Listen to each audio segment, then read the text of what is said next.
Hello folks, welcome to the channel. If you wish to learn how to install and use LibreOffice, then watch this video. First thing we need to do is to download the installer. So we'll look for LibreOffice. We'll go to the website. We'll click on download LibreOffice. And then we will download, but before that we need to check if you are downloading the correct one. So we have Windows 64-bit and Windows 32-bit. How do we know which one? So we'll go to system configuration information and we will check the system type. Mine is an x64 based PC, so I will download the 64-bit version. If yours is an x86 based PC, then you need to download the 32-bit version. Click on download and it should start downloading the installer. Now this will take a long time since quite a heavy file. So I have already downloaded the installer to keep this video short for your convenience.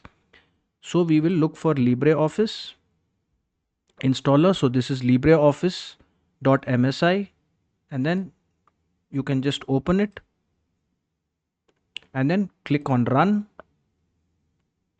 and then you can click on next, and basically you'll get, now I have LibreOffice installed. I installed it because it takes quite some time, and like I said, I want to keep this video short for your convenience. So you'll get the typical installation and the custom installation. The typical installation will just install everything, and in custom you can pick and choose what components you want to leave out or install. Then once you click on typical and then click on next, it should install, and after it installs, you need to it will you will get an option create shortcut on desktop. So just click on it and then click on OK. Then now we will open LibreOffice, and this is a great tool, folks.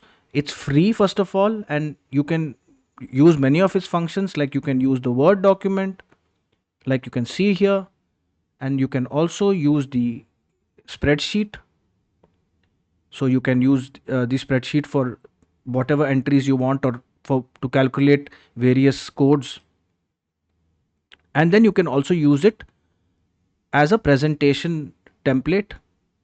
So it's like another version of PowerPoint, and it's free. So that's the great part about it. And then you can also use it for drawings, like just like MS Paint, and there are various other functions. So it's a great tool. It's just like the Microsoft 365 Office, but this LibreOffice is absolutely free. If this video helped you, then kindly subscribe to the channel. Enjoy your day.